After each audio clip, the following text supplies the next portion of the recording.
because of the Russians, they set Magnum up. Magnum TA was stripped the United States heavyweight title. It's a shame it happened.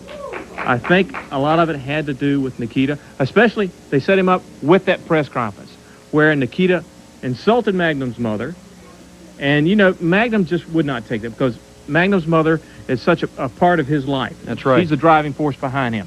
Well, Magnum went after Nikita, went over the table, and you know what happened there. Then, tell him. Well, then Bob Geigel had a rebuttal, had a reprimand he read on behalf of the NWA. Let's go to that tape.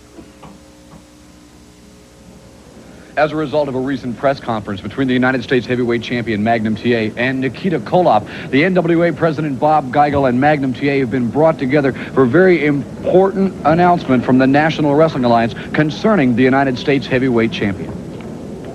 The board of directors of the National Wrestling Alliance has reviewed an incident that took place at a press conference for contract signing between United States heavyweight champion Magnum TA and challenger Nikita Koloff.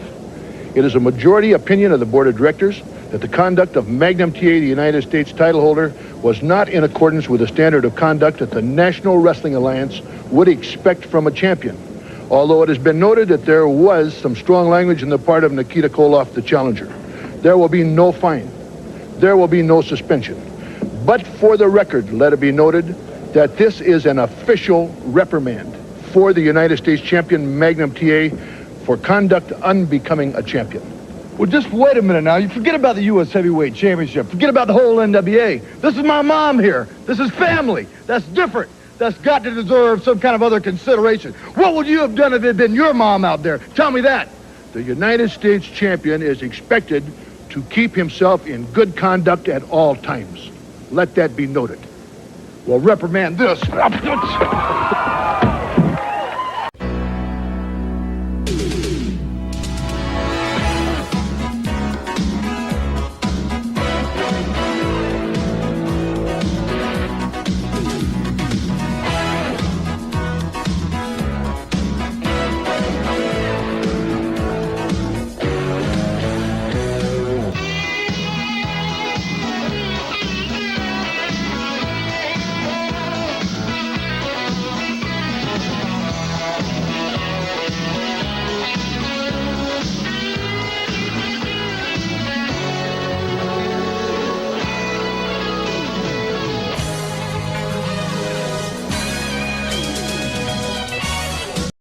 Place to be Nation Wrestling. Welcome to episode number 51 of NWA Crock and Roll. And yes, I am your host, Shawn Kidd. And we are finally back to our timeline. For me personally, I have not recorded for this show since, I think, early June, way back on episode 45. So through the miracle of editing and then Schiff and I talking about our trip to Nashville with our guest tonight, who happened to be with us, we were able to make it through number 50. And here we are, number 51. Where we are finally going to talk about June 86. We are 1 month away from the Bash, and a lot of what we're watching tonight is the build to the Bash. But before we get started, up first, Dr. G, hello. I have not talked to you in months. How are you tonight?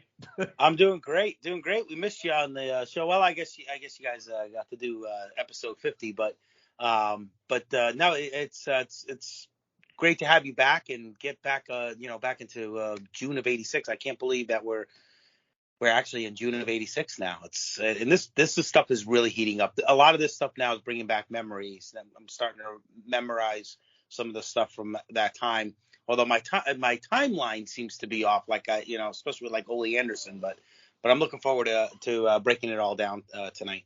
Yeah, me too. I mean, I missed the second half of May, but really good stuff tonight. And this is kind of where my wheelhouse starts kicking in. Right around July of 86 is really where I started to become the regular watcher. So this stuff leading into the Bash tonight this is really great setup for where I really started my watch of Crockett. So it's really good to be here tonight.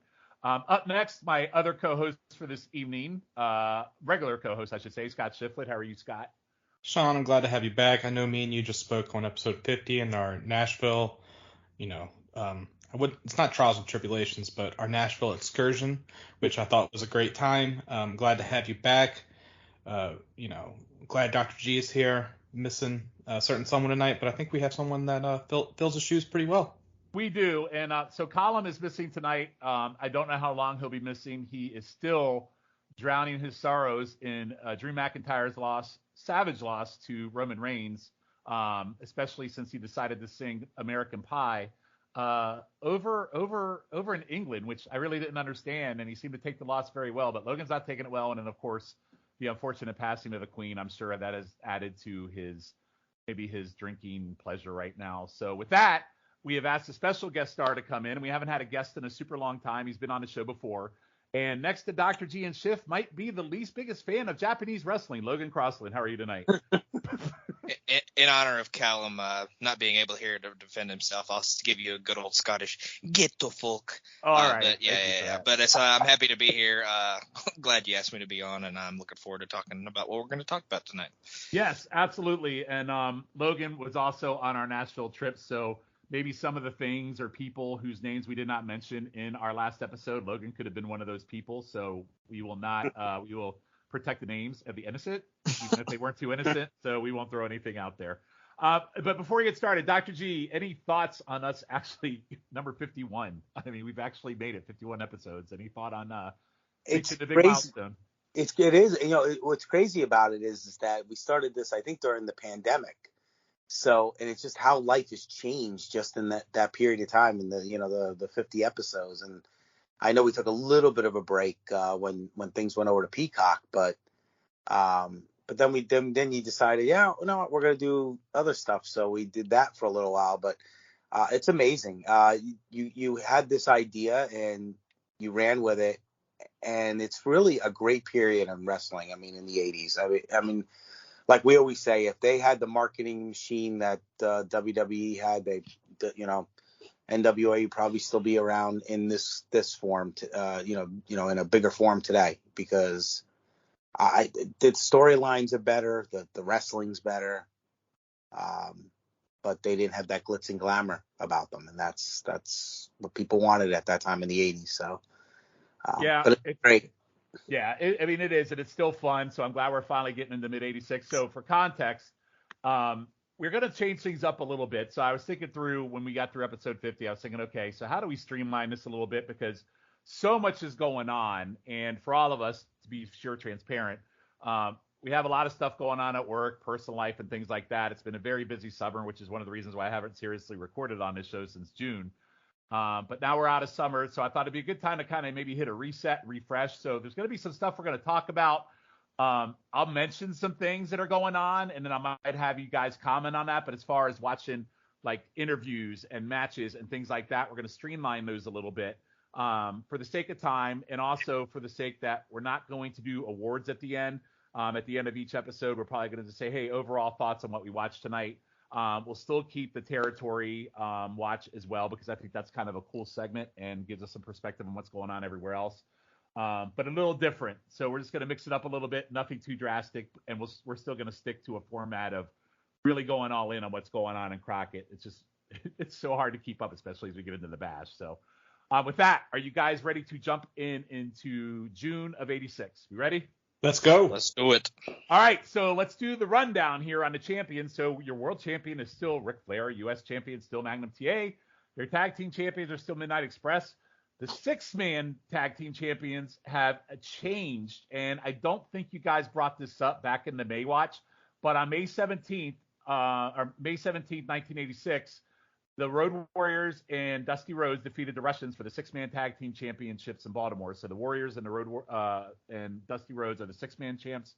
Your Mid-Atlantic champion is still the missing in action Black Bart, who we have not seen since he's won the belt, I believe. Your national champion is Tully Blanchard. Your junior heavyweight champion, also the missing in action Denny Brown. And your TV champion is still Arn Anderson. So with that, we are going to jump right in. We're going to June 7th of 1986. We are looking at World Championship Wrestling. So before we talk about the promos and things of that nature, we're going to go detail in. A couple of mentions here. So there's a Wahoo promo on this show, which I think all of us can clap. We can ignore the Wahoo tonight. But he shows a video of him getting beat up by Steve Regal and Jimmy Garden, which sets up a series of strap matches at the Bash. Jimmy Valiant and Baron Von Raschke do a promo, and they will have loaded glove matches at the Bash. And on a Bash update, there's an update on all the country singers that'll be there. And there's a Waylon Jennings interview, and Waylon says country music fans like wrestling. Imagine that. So Dusty calling, and then there's another thing, which is going to be a spoiler. Where I don't want to say it yet, but Dusty calling a certain person's return tonight and calling that person a redneck bigot, and then he shits on WWF Saturday Morning Wrestling. So, Dr. G, I'll get to you first. Anything? I know we're not talking about this in depth, but any thoughts on what I just reviewed on other stuff that was on this show tonight? Well, the first thing I didn't remember Steve Regal being around this long. Well, it is a different Steve Regal. I mean, just, right? Yeah, no, yeah, it threw me off too. Him being here at this time, so it definitely was, longer than I thought, but it just obviously wasn't memorable.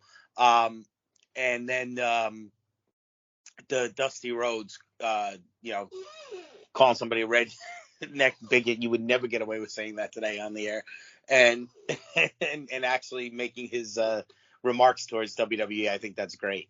Yeah, I mean, it had me laughing. I almost thought about, you know what? I could just say it because in context, it's exactly what he said. So, and again, I didn't want to spoil the return, but I think we're all excited about the return, which I can't wait to talk about tonight. Scott, any thoughts on the stuff I mentioned?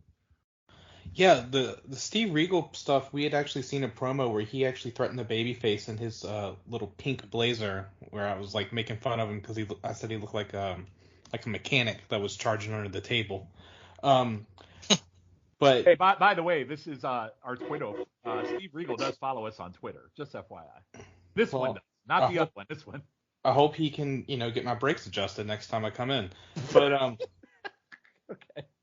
Well, go on. The country music with the Great American Bash was probably great at the time, but also it had negative connotations because that's one of the things that Bischoff constantly pushed was like the WCW, NWA was Southern wrestling, and he was trying to take it national, and hooking up with country music just continues that stereotype. I'm not saying it's wrong, but I've met a lot of wrestling fans, obviously, and their musical taste is all different. But when I think of NWA, I think of like the country music, and them actually being able to pull Waylon Jennings was pretty impressive. I know they had a couple other stars, but I didn't think they were like the Oak Ridge Boys. But I never thought they were big. But Waylon Jennings, is one of the outlaws of country music, so it's a pretty big pull about Dusty. They probably did that smoking weed with Willie Nelson.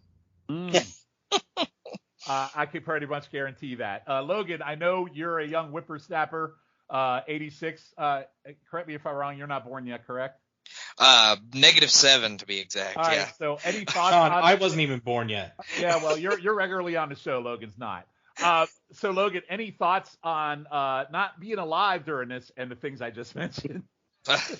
Yeah, I'm just completely floored. Nah, I mean, I know who Waylon Jennings is. That interview with Tony was absolutely ridiculous. I actually watched a little bit of it. Dusty calling anybody else a redneck bigot is pretty funny, and I think it's kind of funny that he shit on WWE. And the Valiant promo was batshit and ridiculous as always. So, but yeah, just not nothing too memorable throughout this, but some batshit stuff and some stuff that probably wouldn't be aired today. All right, so those are the other things that happened on this Saturday night show. So let's talk about what we're going to talk about. So up first, we're going to talk about a huge return, and the announcers kind of lead us through this. So it starts off where we go. I believe this is on Worldwide, being showed on World Championship Wrestling. But we start off with Dusty coming to the ring. He's going to wrestle. The guy he's going to wrestle, he knocks out of the ring. And Ric Flair shows up and hands the belt to our favorite ref, 5-time ref of the year, Tommy Young. And he hands the belt, and we have a spontaneous world title match, which just out of nowhere, I mean, you get, hey, we're getting a world title match. So it's Ric Flair versus Dusty Rhodes, Baby Dolls at ringside. So just to abbreviate this, Dusty press slams Flair and gets a clothesline for 2. Flair dashes to the top rope and gets thrown off, and out comes Tully and Arn. Dusty beats on him, and then Flair is disqualified. But then out of the blue comes a return in Ole Anderson, who we did talk about in April 86 for a random one-off match he did in Japan, but he has not physically been here since Dusty injured him in July. So Ole comes out, all the Horsemen, and then J.J. Dillon show up and J.J.'s there to act like the traffic cop, and he's just trying to keep everybody out of the ring, which was pretty cool. And this is also really the first time that it shows that J.J. is the manager for the whole group instead of just the manager for Tully. So a really good unified front here for the Horsemen. The Rock and Roll Express and Magnum TA come to the rescue, and then the Horsemen get out while they can. Arn holds up the 4 fingers and declares that the three Horsemen are for once again, and basically says the Horsemen have hurt everyone, And does Dusty have enough friends to help him when they know Ole is back and he's coming for Dusty? Then we go to an interview with Ole and the other horsemen, and Ole is just legit on fire, man. He says Dusty has made the biggest mistake of his life by staying in wrestling. He comes down on Dusty and says he has two choices: retire on his own or let the horsemen cripple him so badly that even Dusty's daddy, the plumber, won't be able to fit the pipes together again. This return promo is absolutely lit. And you know what? I've never really thought about wanting to see an Ole versus Dusty match, but holy shit. The intensity from Ole just totally sold me on it. And then Ole says it ain't over until one of us is dead, which is actually silenced on Peacock. They actually blurt that out because I guess he threatens to kill him. And the horsemen are the burial team with their shovels. And then Arm screams out, "Thought I was next," making fun of Dusty's threats month earlier, saying that after he heard Ole, he was coming after Arn, and he's still standing there. Holy shit. This is great shit to open up June 7th. Dr. G, I'll go to you first. What'd you think? You know what's good about it is, we always say the Attitude Era was, when they started bringing like that realism in. But, I have to tend to disagree on that. This was going on in the 80s. I mean, when I was watching this when I was younger, you really thought these guys hated each other. Yep. I mean, most people didn't. Well, Ole Anderson, I think, hated everybody, which made it even better. But that's true. He didn't even like the people he was teaming with. So, except for Arn, but I just love the fact, I love the realism in it, because when you're watching it, and I remember watching it at this time, you bought into the whole thing, because, of course, when you're a kid, you always heard, oh, wrestling's fake. But then when you watch some of this, you're like, I don't know. They can say it is, but I don't know. I don't know if I totally believe it, because you see the hatred that these guys, that they show for each other, which was really amazing for that time. So, I mean, because of what we've seen over the last, 20, 30 years, this stuff was way ahead of its time. Yep. So I kind of rated it. I mean, I went to 2 stars on the match for what we saw, but I went 4 stars on the return. We don't really have to rate this one, but I think this is more angle than anything, to be honest with you. But yeah, I didn't do a rating per se. And that's fine. We don't have to on this one. Logan, I'll go to you next. What did you think of this as incoming and not being on the show for a long time? Yeah, I mean, the match was more of a plot device to kind of bring back Ole and show that the Four Horsemen are back together. I thought Arn's promo before Ole even came in was great. He talks about how the Horsemen, if they say they're going to do something, they do it. If they're going to take somebody out and they say they're going to do it, they'll do it. And everybody's going to feel their wrath. And, they'll strike. They're willing and able to strike whenever they want. They'll take you out in the parking lot. They'll take you out wherever the Four Horsemen feel like. And then Ole comes in and just, holy shit. I mean, he's on fire. He kills it. I mean, just everything about what he says, you believe. You really think he's going to kill Dusty whenever them two lock up in the ring. But yeah, I thought both Andersons had just absolutely great promos here. But Ole really knocked it out of the park for sure. All right. And a shift, the Andersons once again hit a home run on this show. Go ahead. As Arn said at the end of the promo, because I have nothing else to add, so I think you guys covered it expertly. Toot toot. Toot. All right, that's all you got on that one, Chip. I get the reference. That's awesome. I mean, it was amazing, and I just love how Ole said they took out everyone. I didn't rate it either, because like everyone said, I thought it was more angle, but it was awesome.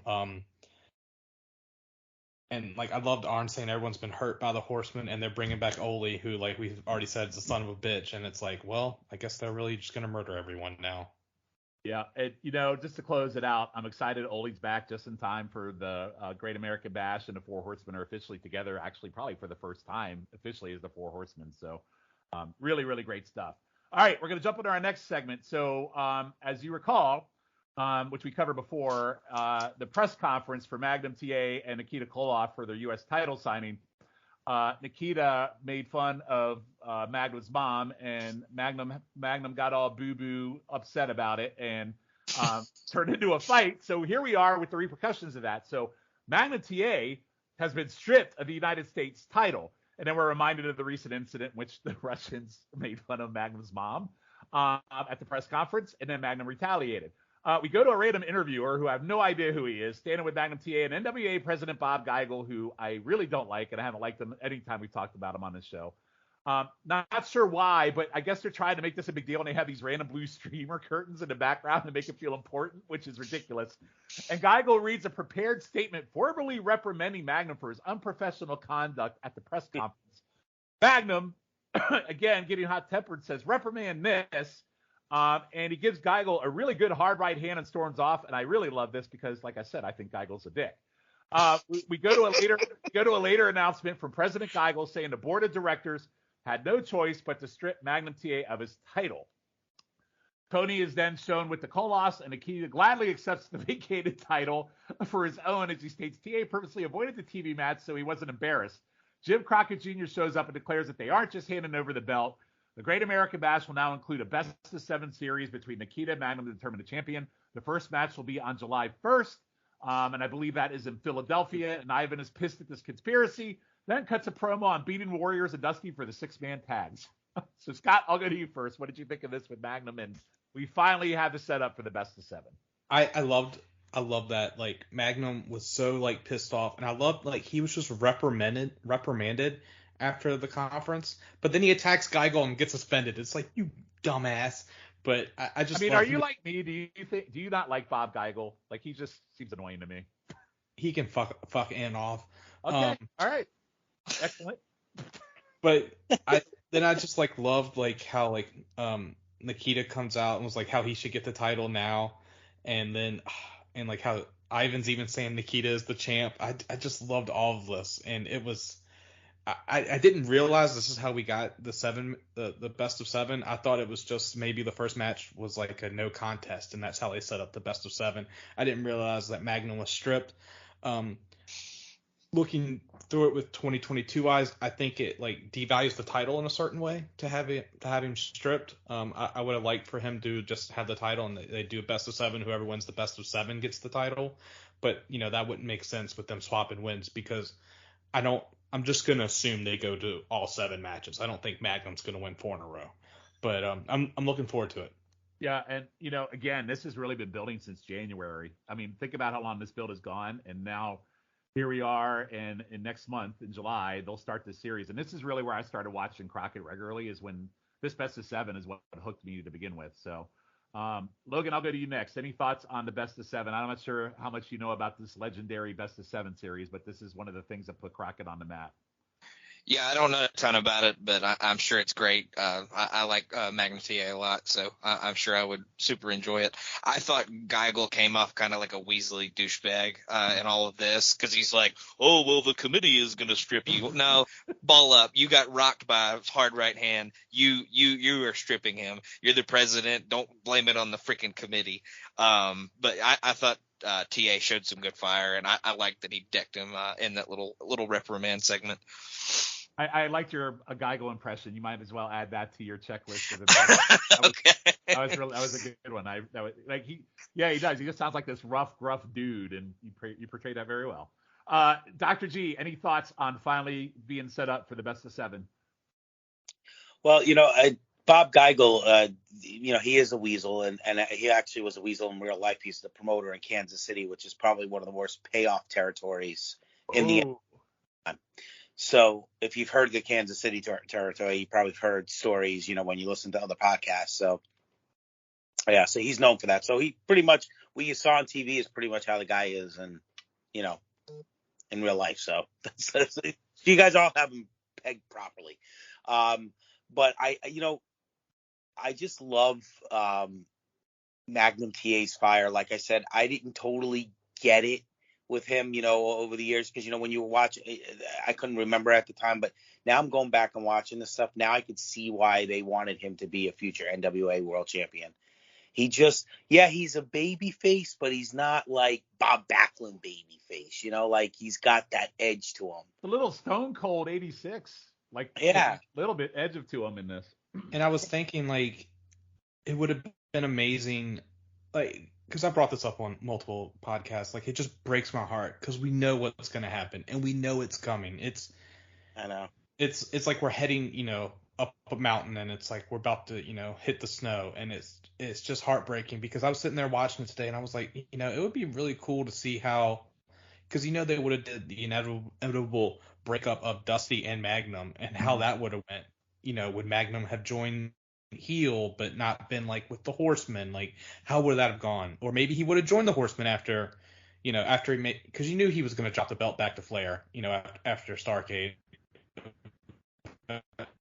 Like, drop off in like the Horsemen. Like, what happens with Barry? It's just like Barry was like then added after Magnum's accident, so it's like what the hell happened? Like, it's a crazy what if that I don't think is talked about a lot in wrestling. Well, the interesting what if you bring up is the Dusty Magnum. Like, would they have gone that route? Because that would probably be a huge money match that they would have had based on their history. Like in '87 or '88, they could have gone with, which would have been amazing. So, yeah. This best of 7, you're right, Shawn, is pretty legendary, and it, again, the whole deal at that time with the Russians and the American, like that stuff was, we lived it at that time. So people really, that's why this feud was just so great.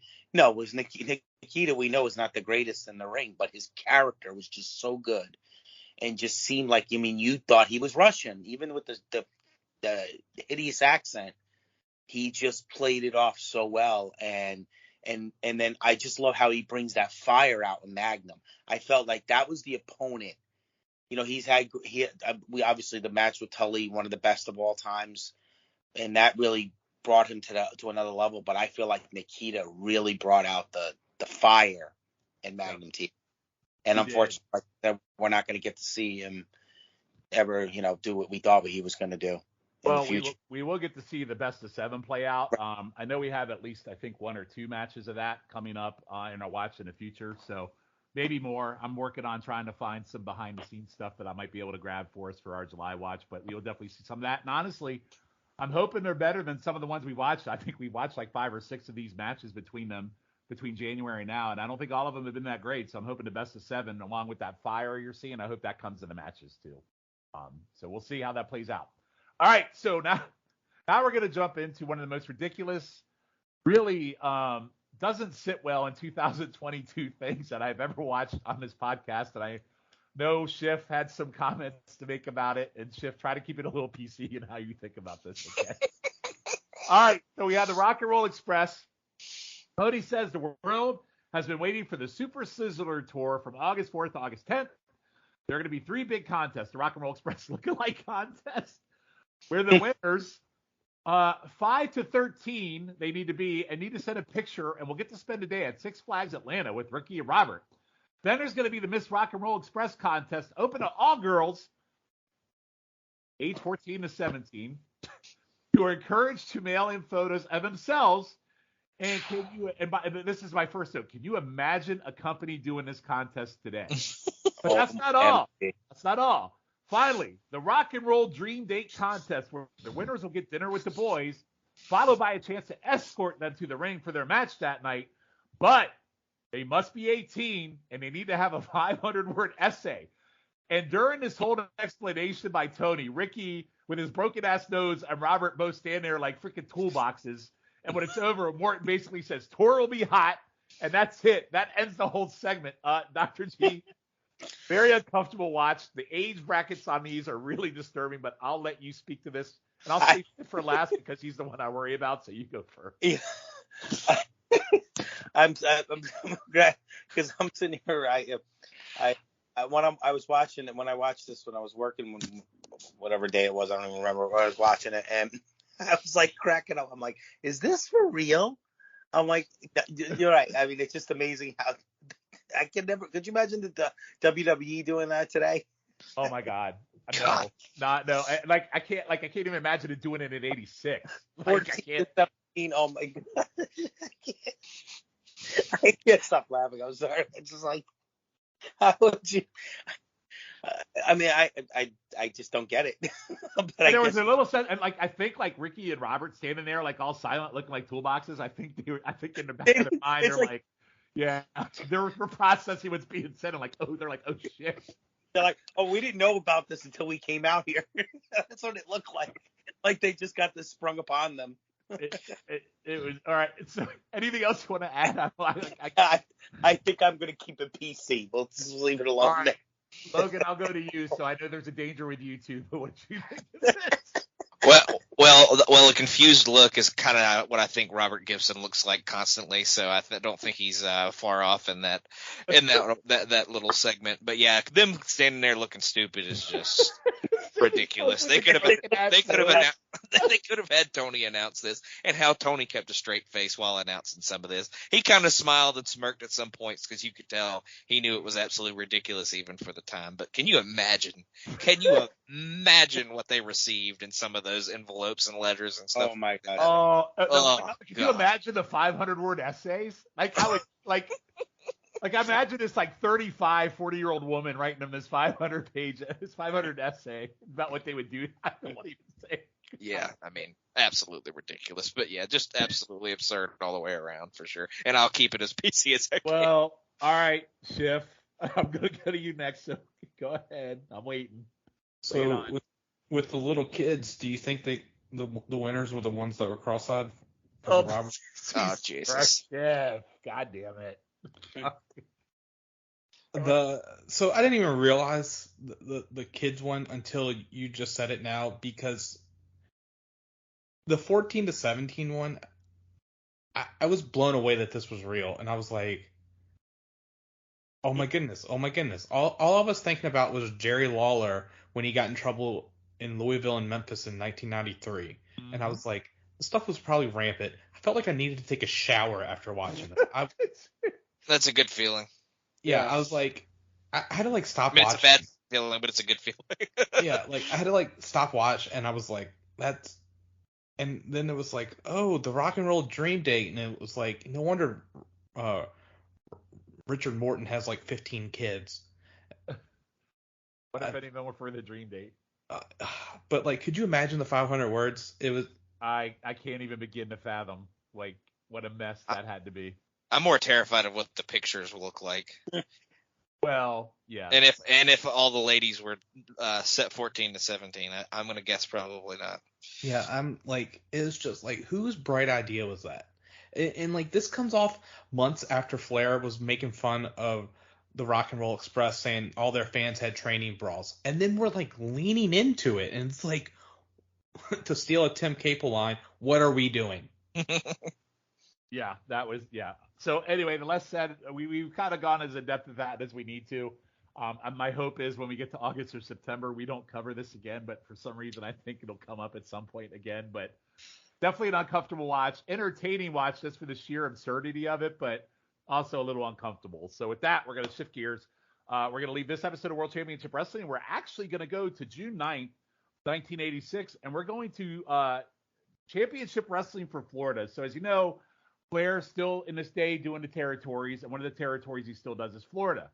Well, in 1986, especially, and we've covered Luger before. Lex Luger is we're gonna talk about Flair versus Luger here in 1986, and I think this feud right here is what kind of put Luger on the map as far as a future superstar. I know we've covered Luger in the past. I believe on one of the Battle of the Belts, where he took on the future Jimmy Jack Funk, which I think we all thought was a really good match, but he was a heel there.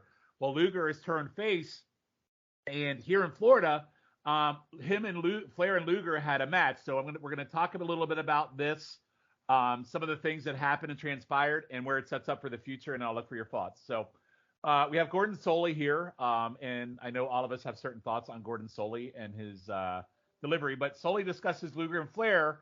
That they went 60 minutes recently for the title. Imagine 1986 Lex Luger going 60 minutes, which is crazy. And I'm sure, you want to talk about Flair doing a carry job, but they wrestled for 60 minutes. Soley takes us to a Flair interview immediately after that match, and he's very bloodied. Said he's feeling the pressure, and he says Florida always has the best competition. He puts over Luger as an Adonis, and he says he doesn't like being carried out or being stitched up, or that people say possibly next time he leaves Florida, he won't be champion. But he's not deterred, and he specializes in big guys. And he says next time he's here and he sees Luger, he's going to have to bloody him, and calls him a punk, and says, remember, he's the one that broke Dusty's leg. He made Barry Windham leave, and he runs down all the people he beat in Florida, and he's going to hurt Luger bad. He doesn't care about 30, 60, or 90 minutes. They then discuss a crew doing a documentary on Flair and showing a video of Flair arriving in Tampa with a female. Then after the match, leaving Tampa, and then Flair goes into a dressing room, then runs into Bass. Runs into Ron Bass first. But between all this, they show video of Flair's various matches which put him over, based on people he's beaten in Florida. Finally, Flair confronts Luger in the dressing room, who's sitting down with legendary Mid-South wrestler Bob Roop. Luger gets in his face about going 60 minutes, and he wants 90 minutes. Says until Flair beats him, they are equals. Flair says, "You are great, young talent, and you want 90 minutes. We will do it in Florida." Then we get back live in the studio with Luger, and the stip is on. It'll be a match, 2 out of 3 falls, 90 minutes with 5-minute rests between falls, based on what Flair wanted. Luger says it'll be present champ versus the future champ, and he signs a contract regardless of any stip. So this is the first half of this. So, Schiff, I'll go to you first. What did you think about this initial Flair versus Luger confrontation, the match, and everything that's been set up before we talk about the second part of this? Oh my God, this was amazing. Like, I wish they would make stuff like this more. This felt like not necessarily the same, but like a WWF like hype package video that we would see in like during the Attitude Era. I loved it. It made Luger look like $1 million, made Flair look like a fighting champion. And I want to know if this was a legit NWA title doc that they made, and if I can get my hands on said doc, or if this was just something they did. But like Luger looked like, I know, like, say most people aren't big fans of Luger. I enjoy him, but like this was just, it made him look like a world beater. I can't say enough of this. I will say my favorite line is when Flair said he will beat Luger, and he's going to shove Luger's arm up his ass. Oh yeah, that's right. Yeah, that's great. Yep. And I have here that Flair is with one of his rats, because I'm pretty sure he was married to David and Megan's mom, and that 100% was not her, because she was in Minnesota. So Flair just flaunting that he's cheating for everyone to see. But it's Flair, so I guess what? But it was awesome. I really enjoyed it, and yeah, Luger looks like a superstar. Yeah, I mean, and Dr. G, I'll go to you next. So I actually remember reading about Flair versus Luger in Florida in PWI, and that was my first real exposure to Luger at the time and this whole feud setup. But what did you think of this first half of Flair versus Luger, and a real first solid good look at Lex Luger beyond a quick match we saw at one of Battle of the Belts? Well, as you know, I grew up in Florida, so I used to watch this, so I do remember this. And I'm not going to lie, Lex Luger was one of my favorites at the time, because they built him up when he turned face. That was like gigantic in the territory at the time, because of his look. And he used to rip off the shirt, kind of like Hogan did. He used to rip off his seat, like that was like his gimmick. His name was also spelled differently when he first started. He was actually the Luger when he first started in Florida, and they spelled it Lugar. But once he settled into his character, I mean, I just thought, and he talks about this before in other interviews. I mean, he actually really liked Lex Luger at the time, even though Lex wasn't a great worker or whatever. But he just thought the guy had what it took to be a star. And the sad thing is, if his attitude was like it is today, back then, Lex Luger could probably have been one of the best of all time, because he just, like his name, he had the total package. So, yeah, I think the way they've set up this whole, like, I guess if we want to call it like a little doc or whatever, Florida used to do that every so often. I mean, it wasn't the best produced things. I mean, they didn't have the kind of equipment that WWF had at the time, but they did a pretty good job with it, where you really, it drew you in. So Scott, you're totally right with that. Like, you felt, it was good stuff, like when you, and I remember this. I was so glad you put this on here, Shawn, because it kind of brought some memories, because I do remember this feud for a little while in Florida. Yep. Logan, your thoughts? I know you've obviously seen later WCW Lex Luger, but this is like peak early Luger. Like, he's only a year, I believe, or so in at this point. So any thoughts on this setup? Yeah, I mean, I thought he looked like $1 million. They definitely presented him well, showing that he had gone 60 minutes with Flair and went to a draw and everything like that. I thought Flair's stuff was good. I love that he was just bleeding with the championship over his shoulder in the locker room. I thought that was pretty good way to present that. The idea of the little documentary that they were doing was pretty cool. I would like to see if they actually put something together and made something like that fully, if they ever finished it or whatever. But I thought Luger seemed kind of green in his delivery on the mic, but like I said, he looked like $1 million, and they presented him well. So I think it was really well done. All right, would you still want to see that documentary if Gordon Soley was the one commentating on it? No. Okay, all right. We'll jump to the second part of this. So the second part of this flashes to after the match has happened. Soley says we have some tape of the match and brings up the 60-minute match, which is now 6 weeks ago, and then replays the previous setup of the 90-minute match that we just talked about. Then we cut the clips of the actual 90-minute match. Luger pins Flair in the first fall with a clothesline. Later, Humperdinck Army, good old Oliver Humperdinck, attacks Luger, and Wyndham comes out to help, but he has a bad leg, and then Cowboy Ron Bass beats him up. This happens during the rest period. So I also noticed Muda was one of the main ones that are running in and pounding on Luger as well. So they're all beating him up during, which is great. Like, I don't have any recollection of Great Muda being in Florida. I know he was on one of the I think it was called the White Ninja or something like that. But yeah, Muda's here in 86. Bill Alfonso is also the ref of this match. Flair is declared the winner because Luger cannot continue. And after the match, a very happy Flair he gloats about being the 60-minute man, says Luger wasn't man enough to beat him, and just like everyone else, he is beaten. Next time he comes to Florida, he wants someone who is hungry. The rematch will happen, but Humperdinck Army will be escorted out, is what we're told. Bob Roop has filed a complaint, and then Bob Roop comes out and discusses what happened to Luger was heartbreaking. Luger is not stopped for good. It's just momentarily. So, Schiff, any thoughts on the end of this and basically the end of it? So I thought it was good. Really good territory angle here, puts Luger on the map at a bigger level. And it actually, what this match does is just, peek under the tent, sets up the main event for Battle of the Belts that we will cover when we get to September 86. So, Schiff, what is your thoughts on this and the setup? Yeah, the part two was awesome. Like, I was shocked that Luger won the first fall, and I was wondering how they were going to get out of it. And then, it seemed like NWO B team was the ones attacking Luger. And I loved how it was the whole locker room. They drug him out, and Barry Windham even got beat down too. And supposedly Flair doesn't see any of it. It's like the perfect, I just really enjoyed this. And, it could have been done without Gordon Soley narrating, as I told you about my issues with him. He literally puts me to sleep as I'm listening to him. I'm assuming that's a generational thing. I'm sorry, Dr. G. But it was just a perfect angle, and they were able to get out of it, and hopefully they had hot crowds coming to see Luger get his revenge. Okay. Logan, what'd you think on this, the end game on this? Yeah, I thought the whole match angle with all the people coming out and taking out Luger and Wyndham was pretty awesome, but I'm going to have to join Schiff and listening to Gordon Soley talk for the better part of about 30 minutes eventually almost put me to sleep, so it may have gone a few seconds too long on the talking part, but I thought the match angle was pretty good. Yeah, and unfortunately, Dr. G, I joined him. I feel like with Soley at this point, he's so low-key and low energy that it might take away from this a little bit. So the angle and the match itself carried this whole thing, but I don't feel like Soley really helped energize the situation and pumping people up. But what did you think? Yeah, I mean, I did love Gordon Soley as a kid. I think there were periods of time, you're right, that, he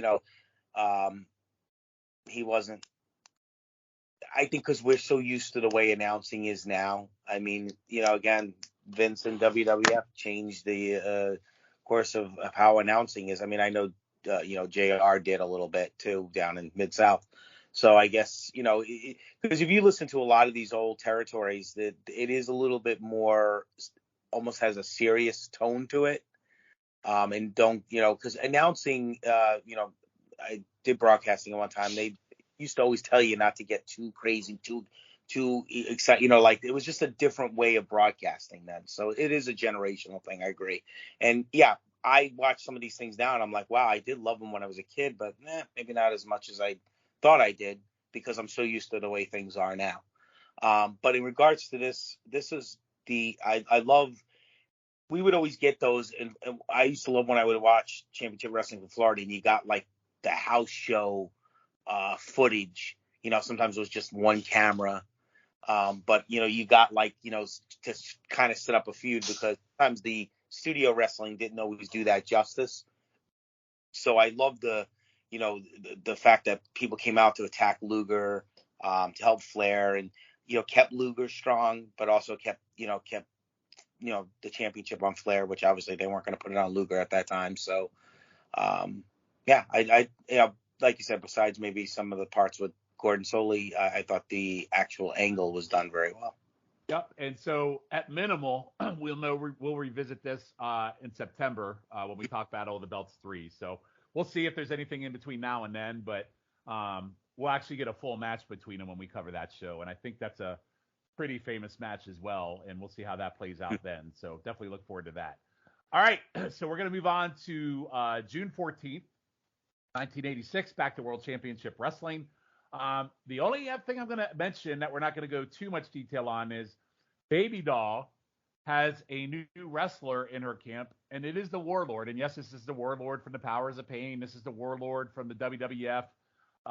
So this is him making his debut here in 1986. He won't be here very long, so we're not going to really cover off too much on him, because when we get to July, a lot of things happen with Baby Doll and Sam Houston, which we'll talk about when we get to July. But unfortunately, that means that the Warlord's tenure here ends really, really quickly, and I believe he will join Sam Houston in a different territory, which we'll talk about in July. But Dr. G, any memory of the Warlord being in WCW? Because it was only for like 2 months tops, I believe.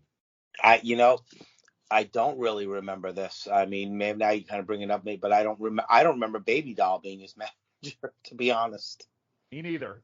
Schiff, I know you don't remember this, but any thoughts on the Warlord being Baby Doll managing him in 1986 with his? And by the way, Warlord with hair. Yeah, when you put this, I thought that she turned heel, and not yet.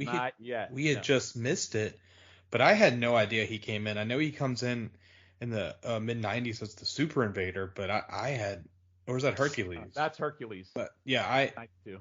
Yeah, they're all the same. But no, they're not the same, but that's okay. Go ahead. But no, I had no idea, and this is just a quick, I don't even think he got to finish his coffee by the sounds of it. So yeah, he didn't, and he was actually brought in to counteract Big Bubba. So that was going to be like her bodyguard, like Bubba was Jim Cornette's bodyguard. Logan, knowing what you know now, and I know you know who the Warlord is, any thoughts on him being in WCW in 1986? Don't insult the mighty Warlord. I'm just playing. It's whatever. The Powers of Pain are in NWA for a little bit, right? Yeah, we'll cover them when we get to 88. That's till 1988. Yeah. Barbarian's already here, but yeah. Yeah, I didn't think he ever was in it before that run, so it's kind of surprising to see him here for sure. All right, well, we probably won't bring him up again, but I thought it was worth mentioning. So we probably won't talk about him again until we get to 1988. So just transparency. All right, so we'll jump right in. So we open up with the Andersons, and they're here. They have words for Dusty Rhodes, and then we see footage, another set of footage of all four horsemen in the ring attacking the Rock and Roll Express. Dusty comes out to the rescue, and the horsemen really do some really good divide and conquer kind of stuff with the faces. Totally clears Robert gets it out of the ring. Ric Flair puts the figure 4 on Ricky Morton, and that leaves Arn and Ole to beat the holy hell out of Dusty. As Ole then says, Dusty was begging for help, and he replied, "It's over for you." Magnum and Manny Fernandez finally came out to the rescue. Ole declares himself a Rhodes Scholar because he knows more about Dusty Rhodes than anybody else. He predicts that Dusty Rhodes will announce his retirement before the end of 1986, and he pledges that once Dusty retires for the remainder of 1986, any fan who walks up for him in a restaurant and says Dusty Rhodes retired gets a free beer and a free meal. I wonder if we could pick up on that now, honestly. But anyway, then he shits on all the faces that follow Rhodes and says Rock and Roll Express are scared of them, and they're going to have all the titles. And that's really the first hearing of the Andersons going after the tag team titles. And if that doesn't pop you, I don't know what will, because I'm so looking forward to that. Ole says, if you don't believe us, come try us, and you won't like it. And holy shit, God damn it, I've missed Ole promos. Logan, I'll go to you first because Ole went on the microphone. Yeah, he had another home run here. I thought this one was the other one earlier was probably a little better, but this one was also great for sure. I love that he called himself a Rhodes Scholar. I thought that was hilarious. Said he'd kind of been studying Dusty in his absence while he had been gone. He says Dusty's body won't hold up much longer, and he's closer to retirement than not. So I really like that he's really threatening that he's really going to end Dusty's career. Like no matter what gets in his way, he's going to make sure that happens.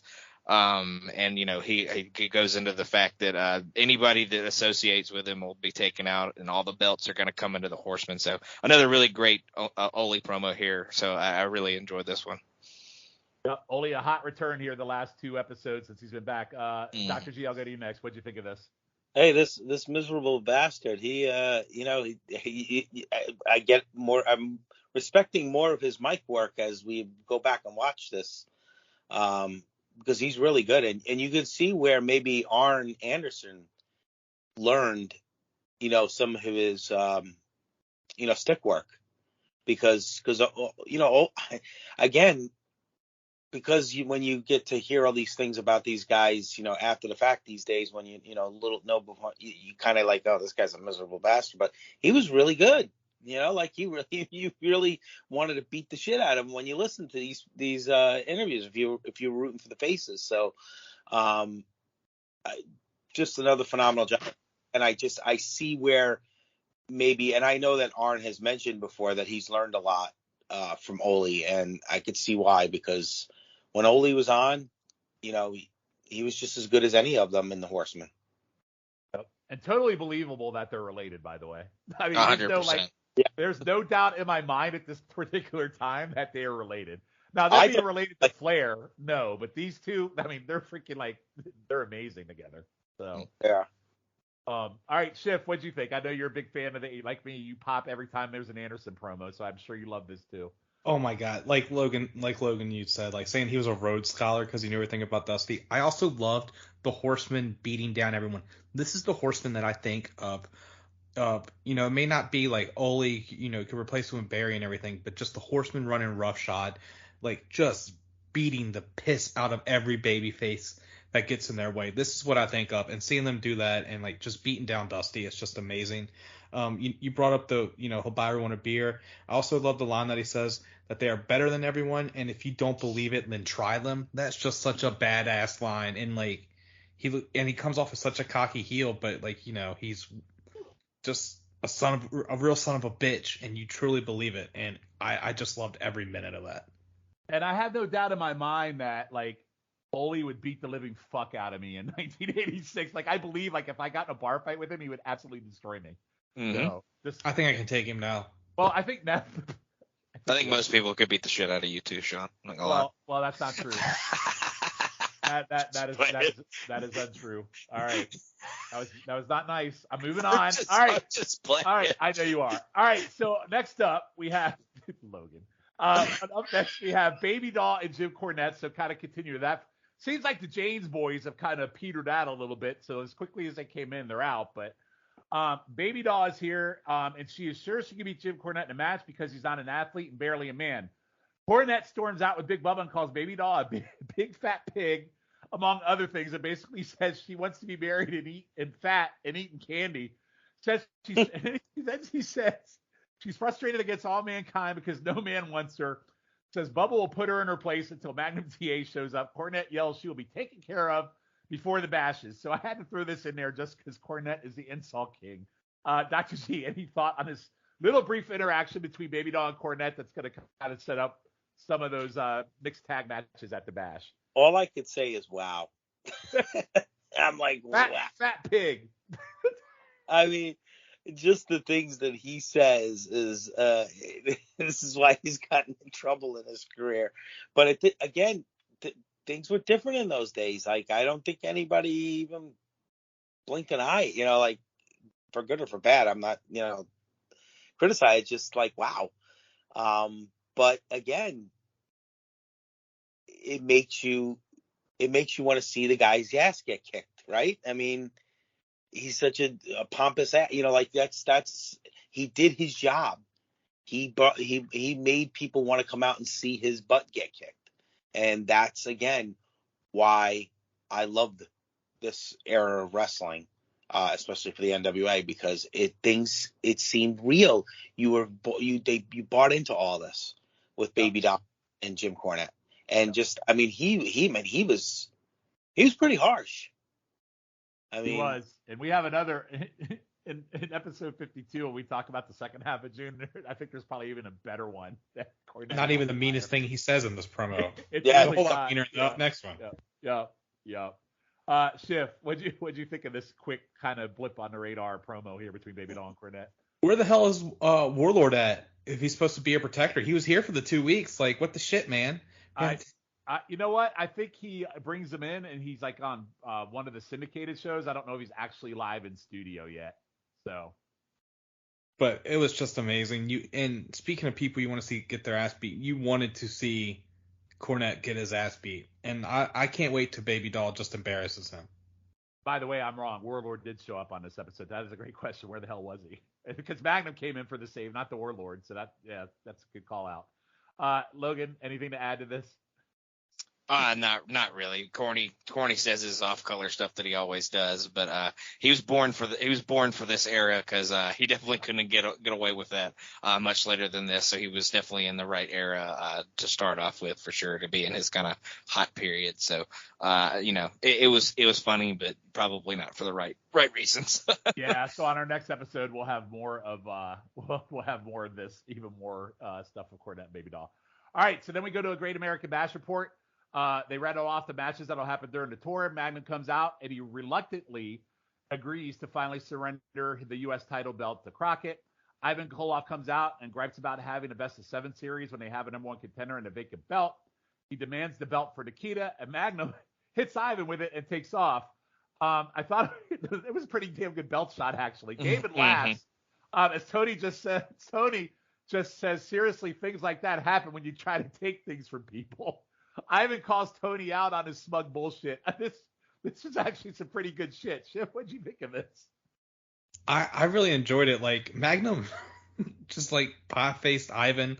Ivan like goes down. I thought Ivan was gonna fight back, but he's like, when he falls down, he's like a turtle on his back, and he's like can't get up. And it was pretty funny. But it was funny as hell. But that belt shot was pretty damn good. It was tight. It was stiff. It was good. Yeah, I love that he refused to give up the U.S. title until now. Like my man's had it like for a week and a half, and it's just like, no, I'm gonna give it up on my own time. But we're gonna have a 6-man tag title in a cage match, so like they're loading up like the Great American Bash tour with some a lot of gimmick matches, which we'll see if it burns out everything. But we have an Indian strap match as well, so it's a lot of these matches going. Yep, Logan, any thoughts on this segment with the Bash report?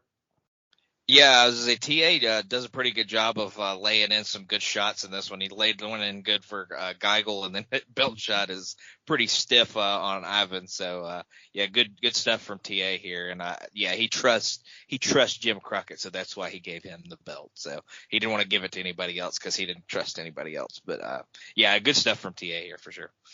How'd that trust in Jim Crockett work out at the end of 1988?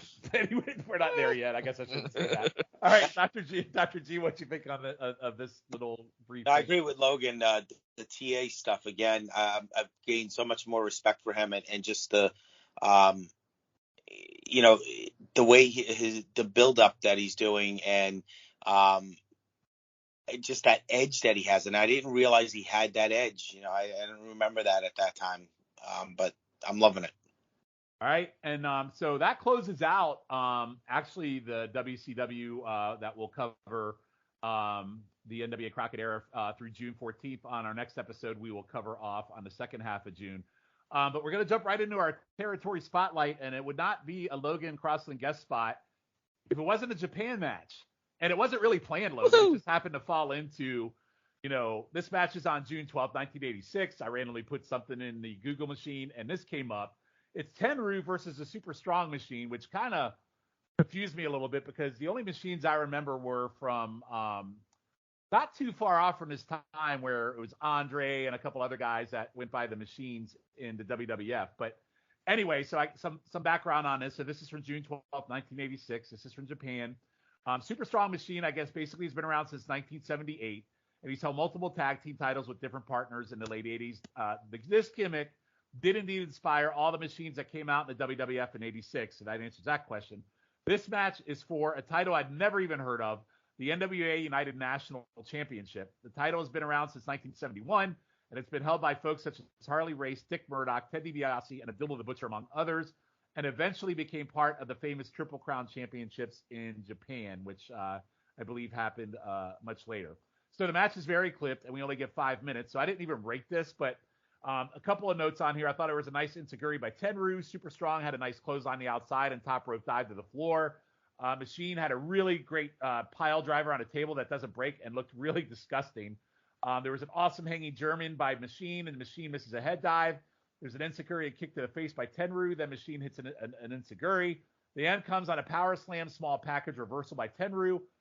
Very hard to rate, very clip, but honestly, guys, I would have loved to watch more because I thought the 5 minutes we got here was pretty good stuff. So, Dr. G, I'll go to you first. What do you think of this very clip match, but kind of cool segment here, which I thought for 5 minutes worth of watch was pretty decent, at least in my opinion. Yeah, I mean, it actually, when I first saw it at first, how I not the Japanese. Well, I know all three of you sons of bitches hate Japan matches, but okay.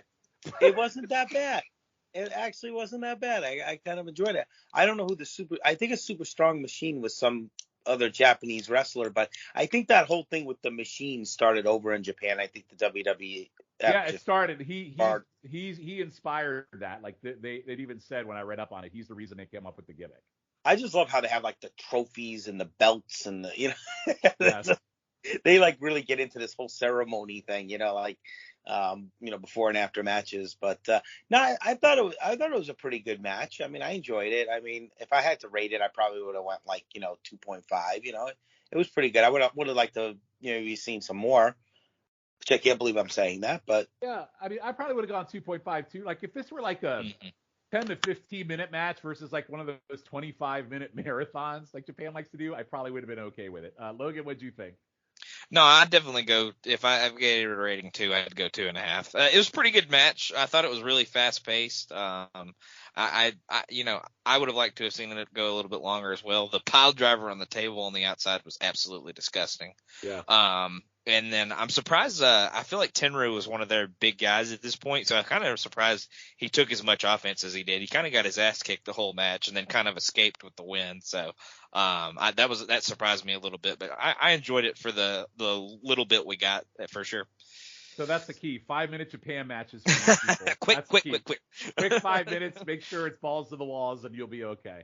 Not 35-minute Martel Flair matches, right? That's the no. 100%. There you go. All right, Schiff, close out this episode. What'd you think of this match?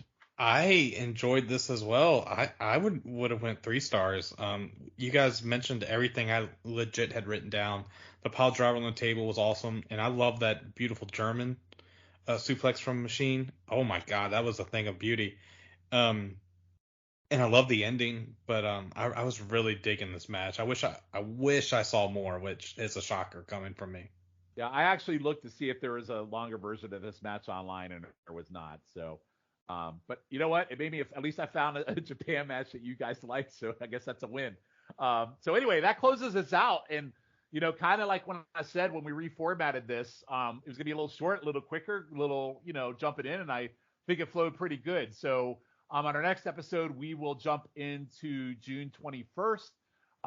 Through the end of June, and that'll close us out for June real quick, and then we'll have July next month. So before we go, Logan, since you are our guest star tonight, anything you would like to plug? Highway to the Impact Zone. We're about to do the Genesis 2005 episode of that. We get a big debut on that pay-per-view, so I'm really looking forward to watching that one with you guys, or the guys that are on that show. You are one of those people, but I'm looking forward to that one. I do both salads, popcorn and wrestling chicken salad. Those are always a good time. But just check out all the pods, all the feeds. Everybody's putting out great stuff right now. All right, Scott. Yeah, just check, as Logan said, check out all the pods here. On the No So feed, check out 7 Months of Danger, which is myself, Shawn, Logan, Matt Souza and Jacob Williams for our special pay-per-views and Clash of the Champions. We were going over the formation and the run of the Dangerous Alliance. It's been a nice little eye-opening experience for me because I'd watched some of it, but not as the in-depth as we're taking. So check that out and just check out everything else. And that can be found on Twitter at Scott_Shiflett. All right, Dr. G. Gonna plug that Trevor Murdoch Federation. Oh, your favorite champion. Uh-huh. Go ahead. You can listen to me and the Podfather himself, Scott Criscolo, every Saturday with the NWA Saturday Special, where we cover the current NWA, the good, the bad, and the ugly. Some ugly these days, unfortunately, but we're getting there. We'll see as we work towards the next pay-per-view. But it drops every morning at 9 a.m. Have a little coffee, listen to us break down the new NWA, and maybe we'll get some more people to support the new NWA so we could get better champions. What do you think about that?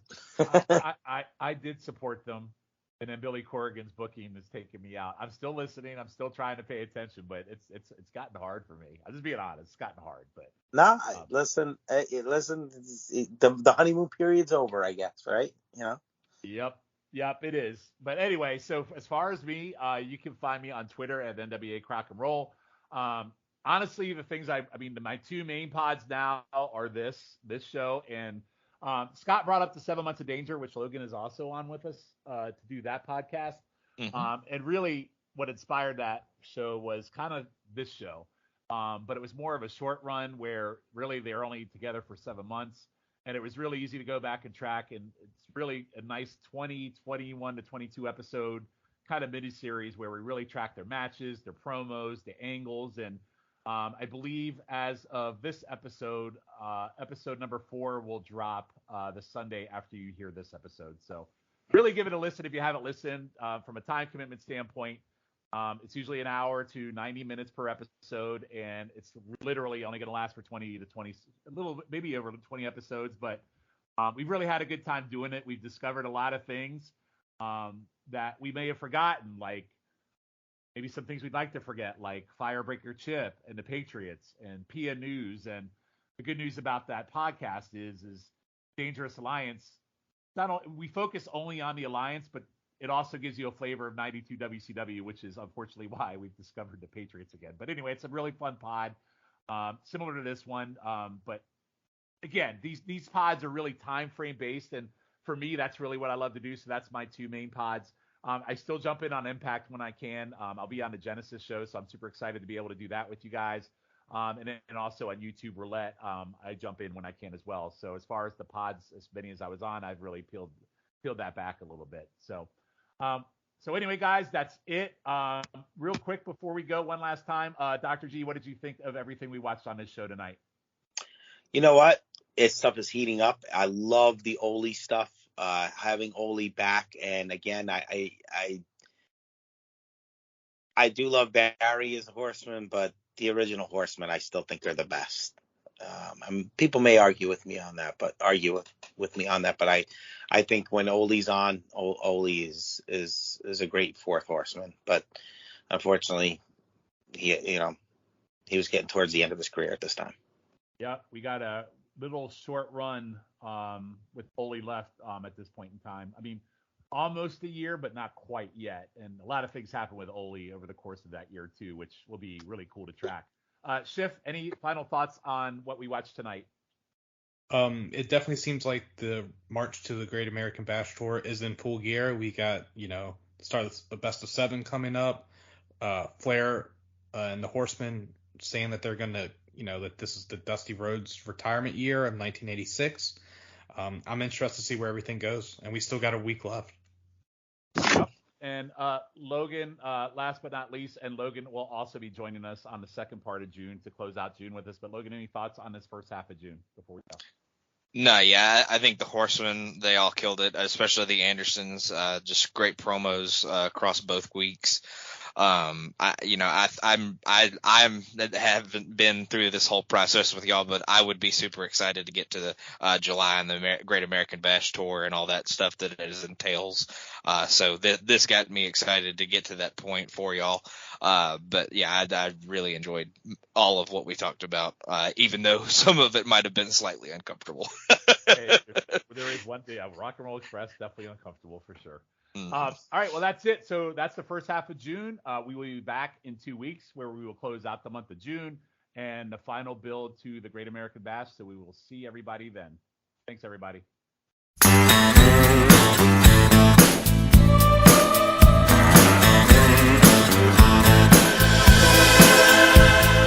Tweeter and the Monkey Man were hard up for cash. They stayed up all night selling cocaine and hash to an undercover cop who had a sister named Jan. For reasons unexplained, she loved the Monkey Man. Tweeter was a Boy Scout before she went to Vietnam and found out the hard way nobody gives a damn. They knew that they'd find freedom just across the Jersey line, so they hopped into a stolen car, took Highway 99, and the walls came down all the way to hell. Never saw them when they're standing, never saw them when they fell. The undercover cop never liked the Monkey Man. Even back in childhood, he wanted to see him in the can. Jan got married at 14 to a racketeer named Bill. She made secret calls to the Monkey Man from a mansion on the hill. It was out on Thunder Road, Tweeter at the wheel. They crashed into paradise, they could hear them tires squeal. The undercover cop pulled up and said, everyone is a liar. If you don't surrender now, it's gonna go down to the wire. And the walls came down all the way to hell. Never saw them when they're standing, never saw them when they fell.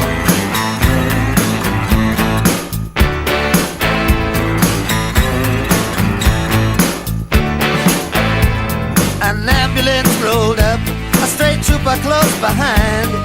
Tweeter took his gun away and messed up his mind. The undercover cop was left tied up to a tree near the souvenir stand by the old abandoned factory.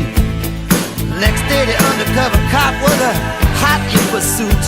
He was taking the whole thing personal, he didn't care about the loot. Janet told him many times it was you to me who taught that Jersey anything's legal as long as you don't get caught. And the walls came down all the way to hell.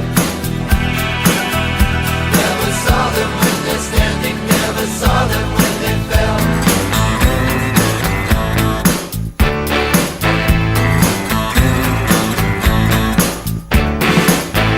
Someplace by Rahway Prison, they ran out of gas. The undercover cop had cornered him and said, oh, you didn't think that this could last. Jan jumped up out of bed, said, there's someplace I gotta go. She took a gun out of the drawer and said, it's best if you don't know. The undercover cop was found face down in a field. The Monkey Man was on the river bridge using Tweeter as a shield. Jan said to the Monkey Man, I'm not fooled by Tweeter's curl. I knew him long before he ever became a Jersey girl. And the walls came down all the way to hell. Never saw them when they're standing, never saw them when they fell.